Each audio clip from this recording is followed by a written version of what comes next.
News from the Sound, a weekly cooperative effort between BCTV and the Sound newspaper. I'm Nicole Ball, and here are your highlights from the Sound's May 6th issue. We start now with the continuation of coverage of last week's murder of Dr. Vijinder Kaur of Brantford. This week, his family and friends had a chance to pay their last respects while the accused murderer, LaShawn Wang of Georgia, awaits another court hearing on May 11th. Wang gunned down Kaur early in the morning on Monday, April 26th, and was apprehended by Brantford police quickly after the shots were fired. Wang's bail has been upheld at $2 million, and he faces charges of murder, attempted murder, and several weapons charges in New Haven Superior Court. You can continue to follow the story in the Sound and check online at www.Zippo6.com for updates as they become available. And the Brantford Public School System, some fixes may be required according to Jacqueline Jacoby, a senior consultant for the Connecticut Association of Boards of Education. Jacoby, who was hired by the Brantford Board of Education to assist with its superintendent search, says after a review of the system, she's found a palpable loss of public trust. Jacoby drew her results from a series of leadership profile assessment meetings and survey responses gathered from approximately 200 respondents between February 24th and March 25th. Applications for the position close on April 30th. The Board of Education and the Superintendent Steering Committee, composed of 6 community and government representatives, will convene with Jacoby on Monday, May 10th, to discuss questions for initial interviews. Follow the lead up to the final decision in the Sound and online at www.Zippo6.com. The Sound's Person of the Week, Tony Pegnataro, is a World War II veteran who recently received a hero's treatment thanks to Connecticut's American Warrior Honor Flights. The Stony Creek resident joined 101 World War II veterans for a one-day trip to Washington, D.C. to visit war memorials and the National World War II Memorial. Pegnataro was a recipient of a Purple Heart during his World War II service. Learn how he earned this honor and read his war stories this week in the paper and online at www.Zippo6.com. State Representative Lonnie Reed, a Democrat serving Brantford, announced that the Connecticut House of Representatives voted unanimously to place restrictions on the siting of new telecommunications towers and to penalize telecommunication providers who submit deceptive applications. The bill was introduced by State Representatives Reed, Pat Widlitz, a Democrat serving Brantford and Guilford, and Deb Henrich, a Democrat serving Guilford and Madison. The bill now moves on to the Connecticut Senate. Follow what will happen with the proposed towers in Brantford in the Sound and online at www.Zippo6.com. Mike Russo is back with another My Hometown column, and this week he reminisces about joining the B Team, a second basketball squad picked to play for St. Mary's Church CYO League. If you've played with the CYO, be sure to leave a comment for Russo on this story found in the news section of Brantford's homepage on www.Zippo6.com. If you've been following the story of Brantford High School choir students who are stranded in Italy, choir director Kathy Ann Roding wants to make sure the record's set straight. Roding debunks what she calls untruthful blogs posted about the story on various websites. Read the full story in the Sound and online at www.Zippo6.com. National recent news of the BP oil spill has many Americans worried about the fishing industry, but for Brantford residents, it's good news when it comes to our waters.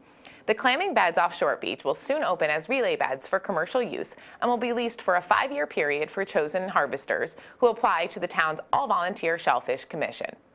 The application process is a first-come, first-served basis. The commission regulates 1,200 acres in Brantford's waters and intends to open the Short Beach relay beds by the end of May. To see a map of the new Short Beach commercial shellfishing area, visit www.Zippo6.com. Select Brantford on the map and click on this story. In sports, the Brantford girls lacrosse team showed heart in a 12-9 loss to Guilford, and the boys team also dropped a 12-4 contest to Old Lyme and an 8-4 decision to Amity last week. The Brantford boys track stays unbeaten in the Oronoque division. The team split a tri-meet last week, losing to Han 91-59 and beating Oronoque division foe Career 143-16. The team is now 3-0 in the Oronoque, with its big meet at North Haven coming on May 11th. The Brantford girls outdoor track team won 2 meets last week to improve 5-5, first beating Law 83-63 in a tri-meet. In the meet, the girls lost to Guilford 83-67 but won 122-20 against New London. The Brantford baseball team defeated Guilford 9-5 last week, and in doing so earned the 100th career victory for head coach George DeMar Jr. Later in the week, Brantford lost to Notre Dame West Haven 10-2.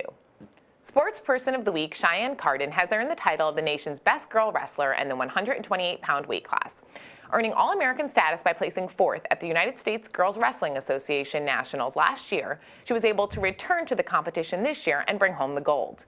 To find out more about this athlete, read the full story in the Sound and online at www.Zippo6.com. In living, the Connecticut Renaissance Fair Springtime Festival debuts in Guilford this month, so get out your tights, fairy wings, and swords to join in the fun. On 3 consecutive weekends beginning Saturday, May 8th, the Guilford Fairgrounds will be transformed into the Robin Hood Springtime Festival. For more details, visit www.Zippo6.com and click on this story. Are you interested in a true story of war, love, and survival? Read this week's author interview with Dean King, who talks about his new book, Unbound, a tale of 86,000 soldiers of the Red First Army led by Mao Zedong, who, facing annihilation, surrounded by 1 million nationalist soldiers, embarked on the famous Long March, a 4,000-mile year-long trek. Join 8 to the Bar, a hopping swing band, on May 14th at Toad's Place for its 35th anniversary. For more information and tickets, call 203-624-8623 or visit www.toadsplace.com. In columns, Lee White brings you a chocolate chip cookie recipe to die for, and Amy J. Berry gives readers a sneak peek of Anna Quidlin's 6th new novel, In Parent's Eye View. The movie review of The City of Your Final Destination shows a film that can be a little tedious and pretentious, but of course you can always decide for yourself. And if you think your movie review should be heard, email Living editor Meredith Crawford your 10-word movie review to living@shorepublishing.com. And this week on the web, State Representative Patricia Widlitz led the House of Representatives to unanimously approve legislation that will increase the environmentally friendly recovery of unwanted paint. Read her press release in the Branford News section of www.Zippo6.com. You can also find out about the Connecticut Experiential Learning Center informational meeting at the Blackstone Library in Branford in the blog section. The meeting will be held May 25th. Also see a photo gallery of students learning in unconventional settings.